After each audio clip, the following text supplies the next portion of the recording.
근데 오병사가 넘어온 72시간 다리를 폐쇄하겠다 이런 얘기가 들려오고 있어요. 지금 뭐 한 40명 되는 인원을 전원 교체를 했다고 그러죠.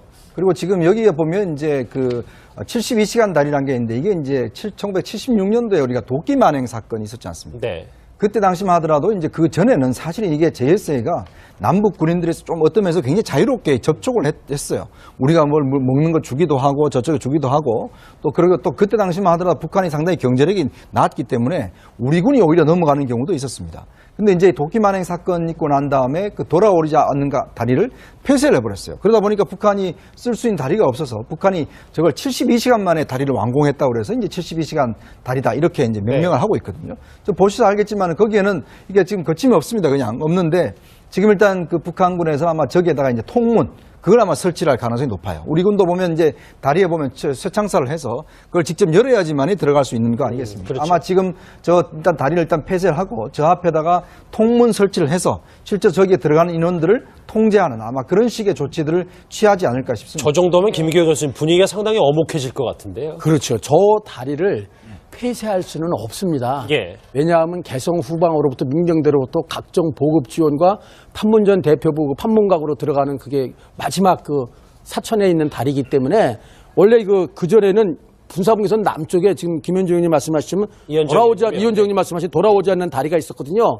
글로 했다 그걸 폐쇄했기 때문에 군사분계선 북쪽에 세운 다리이기 때문에 저것을 아마 강력한 통문 같은 폐쇄 장치를 해놔가지고 확인된 인원에 한해서 통과해주는 그런 거를 할 겁니다. 예, 뭐 안 소장님 말씀처럼 이제 경비 병력도 전원 교체한다고 알려지고 있는데 어느 정도의 문책을 당한다라고 저희가 생각해야 되는 건가요? 그러니까 북한이 지금 다급하게 그 30-40명의 경무원 경비병들을 바꿔야 되는 것은 이제 책임을 추궁당할 사람이 상당히 많으니까 그 탈영 귀순병을 이제 사살하지 못한 데 대한 책임은 사실 저들로서는 엄중한 겁니다. 그러니까 다 책임을 져야 되니까 결국 책임 안 지려면 또 그 귀순병 뒤따라서 탈북하는 길밖에 없거든요. 그러니까 가만 놔뒀다가 이게 다 탈북해버리는 겁니다. 그래서 통문도 설치하고요? 네, 통문도 설치하고 빨리 이걸 빼고 새로운 사람을 아무 책임과 관련이 없는 사람을 갖다 놓아야 되고 그러다 보니 뺀 사람들은 뭐 당장 무슨 탄광이나 뭐 광산으로 쫓아보내기보다는 저 판문점에 근무하는 군인들이 군관들이지만 다 임기가 이제 4년짜리입니다. 4년을 저기서 경무원으로 근무하고는 병종에 관계없이 정치 장교로도 갈 수 있고 지휘관으로도 갈 수 있고 보위군관으로도 갈 수 있는 아주 정말 특권이 차려지는 자리였는데 저 사람들이 졸지에 지금 다 잡혀가서 지금 판문점 대표부에 가서 아마 뭐 무기나 심지어 군복 계급장까지 빼앗기고 뭔가 비판 사상투쟁 회의를 하면서 책임 소재를 따질 것입니다. 그래서 이제 제가 볼 때는 아마 박림수 저 판문점 대표부 대표가 박림수 육군소장인데 투스타입니다. 완스타입니다. 거기 소장은 완스타입니다. 박림수는 뭐 무조건 이게 완전 수용소감이고 그 밑에 무슨 대대장, 조장, 뭐 단장 이런 사람들도 아마 거의 군복을 벗을 거고 그 밑에 사람들도 아마 엄중한 책임을 묻지 않겠는가. 왜냐하면 판문점 안에서 저렇게 북한 군인이 차를 몰고 와서 그걸 MDL을 넘기 직전까지 들어왔는데도 저거 못 막았다는 건 거의 판문점 역사에 처음 있는 일이기 때문에 처벌 또한 김정은이한테 보고되면 뭐 김정은 손가락에 저걸 그냥 놔두겠냐 이거죠. 숙청폭이 대단할 거란 얘기를 했어요. 화면 그 준비가 되는지 모르겠어요. 그러니까 숨을 헐떡이면서 엎드려 싸하고 서서 싸했던 북한 군인들 영상을 한번 같이 볼까요? 그러니까 저 상황에서 만약에 급소를 제대로 맞춰서 사살을 시켰다면 이 정도 숙청폭까지는 아니었을 텐데 판문점이 이제 피바람이 분다 뭐 이렇게 보는 거잖아요. 그렇죠. 저 친구가 이제 제가 볼 때는 다 우리가 이제 170cm 아닙니까? 오병사가. 근데 뒤에서 권총 둘이 쏘는 사람은 1m 75cm니까 키가 크고 그건 경무원들입니다. 그러나 저 AK 소총을 들고 왔으면 엎드려 사격하고 옆에 또 꿇어 사격하는 사람은 그 오병사처럼 키가 1m 70밖에 안 됩니다. 그래서 결국 판문점 안에는 경무원 외에 뭔가 자신들이 탈북하는 사람을 막기 위한 습격조나 저격조가 있었다는 거죠. 5분 대기조 같은 5분 대기조가 있었습니다. 저 친구도 뭐 다행히 명중은 시켰지만 사살이 안 됐기 때문에 저 친구도 당연히 처벌을 받아야 될 것이고 그런 면에서 뭐 어느 누구도 그 책임으로부터 아마 자유스러울 수는 없다는 거죠. 저희가 왜 지난번에 와가지고 교체될 거라고 얘기하지 않았습니까? 그러니까 저희 뉴스 특급에서 거의 현대로 꼭 우리가 뭐 점쟁이는 아니지만 여기서 이렇게 추론한 대로 거의 지금 많은 사건이 진행되고 합리적 있네요. 추론들을 하시기 때문에 말씀하시죠. 예. 예. 근데 오병사가 넘어온 72시간 다리를 폐쇄하겠다 이런 얘기가 들려오고 있어요. 지금 뭐 한 40명 되는 인원을 전원 교체를 했다고 그러죠. 그리고 지금 여기에 보면 이제 그 72시간 다리란 게 있는데 이게 이제 1976년도에 우리가 도끼 만행 사건이 있었지 않습니까? 네. 그때 당시만 하더라도 이제 그 전에는 사실 이게 JSA가 남북 군인들에서 좀 어떤 면에서 굉장히 자유롭게 접촉을 했어요. 우리가 뭘 먹는 거 주기도 하고 저쪽에 주기도 하고 또 그리고 또 그때 당시만 하더라도 북한이 상당히 경제력이 낮기 때문에 우리 군이 오히려 넘어가는 경우도 있었습니다. 근데 이제 도끼 만행 사건 있고 난 다음에 그 돌아오지 않는 다리를 폐쇄를 해버렸어요. 그러다 보니까 북한이 쓸 수 있는 다리가 없어서 북한이 저걸 72시간 만에 다리를 완공했다고 그래서 이제 72시간 다리다 이렇게 이제 명명을 하고 있거든요.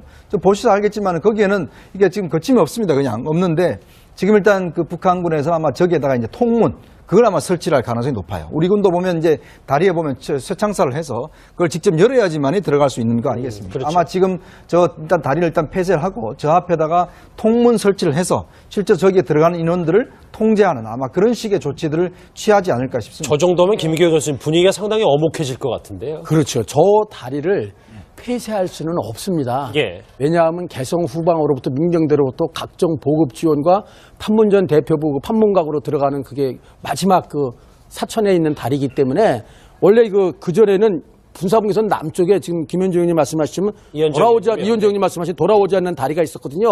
글로 했다 그걸 폐쇄했기 때문에 군사분계선 북쪽에 세운 다리이기 때문에 저것을 아마 강력한 통문 같은 폐쇄 장치를 해놔가지고 확인된 인원에 한해서 통과해주는 그런 거를 할 겁니다. 예, 뭐 안 수장님 말씀 병종에 관계없이 정치 장교로도 갈 수 있고 지휘관으로도 갈 수 있고 보위군관으로도 갈 수 있는 아주 정말 특권이 차려지는 자리였는데 저 사람들이 졸지에 지금 다 잡혀가서 지금 판문점 대표부에 가서 아마 뭐 무기나 심지어 군복 계급장까지 빼앗기고 뭔가 비판 사상투쟁 회의를 하면서 예. 책임 소재를 따질 것입니다. 그래서 이제 제가 볼 때는 아마 박림수 저 판문점 대표부 대표가 박림수 육군 소장인데 투스타입니다.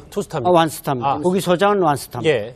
박림수는 뭐 무조건 이게 완전 수용소 감이고 그 밑에 무슨 대대장, 조장, 뭐 단장 이런 사람들도 아마 거의 군복을 벗을 거고 그 밑에 사람들도 아마 엄중한 책임을 묻지 않겠는가. 왜냐하면 판문점 안에서 저렇게 북한 군인이 차를 몰고 와서 그걸 MDL을 넘기 직전까지 들어왔는데도 그렇죠. 못 막았다는 건 거의 판문점이 없어. 처럼 이제 경비 병력도 전원 교체한다고 알려지고 있는데 어느 정도의 문책을 당한다라고 저희가 생각해야 되는 건가요? 그러니까 북한이 지금 다급하게 그 30-40명의 경무원 경비병들을 바꿔야 되는 것은 이제 책임을 추궁당할 사람이 상당히 많으니까 그 탈영 기순병을 이제 사살하지 못한 데 대한 책임은 사실 저들로서는 엄중한 겁니다. 그러니까 다 책임을 져야 되니까 결국 책임 안 지려면 또 그 기순병 뒤따라서 탈북하는 길밖에 없거든요. 그러니까 이거 가만 놔뒀다가 이게 다 탈북해버리는 겁니다. 그래서 통문도 설치하고요? 네, 통문도 설치하고 빨리 이걸 빼고 새로운 사람을 아무 책임과 관련이 없는 사람을 갖다 놓아야 되고 예. 그다음에 뺀 사람들은 뭐 당장 무슨 탄과이나 뭐 광사로 쫓아보내기보다는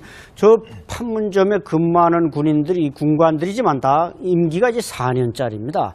4년을 저기서 경무원으로 근무하고는 처음 있는 일이기 때문에 예. 처벌 또한 김정은이한테 보고되면 뭐 김정은 손가락에 저걸 그냥 놔두겠냐 이거죠. 숙청폭이 대단할 거라는 얘기를 했어요. 화면 그 준비가 되는지 모르겠어요. 그러니까 숨을 헐떡이면서 엎드려 싸하고 서서 싸했던 북한 군인들 영상을 한번 같이 볼까요? 그러니까 저 상황에서 만약에 급소를 제대로 맞춰서 사살을 시켰다면 이 정도 숙청폭까지는 아니었을 텐데 판문점이 이제 피바람이 분다 뭐 이렇게 보는 거잖아요. 그렇죠. 저 친구가 이제 제가 볼 때는 다 우리가 이제 170cm 아닙니까? 오병사가. 근데 예. 뒤에서 권총 둘이 쏘는 사람은 1m 75cm니까 키가 크고 그건 경무원들입니다. 그러나 저 AK 소총을 들고 왔으면 엎드려 사격하고 옆에 또 꿇어 사격하는 사람은 그 오병사처럼 키가 1m 70밖에 안 됩니다. 그래서 결국 판문점 안에는 경무원 외에 뭔가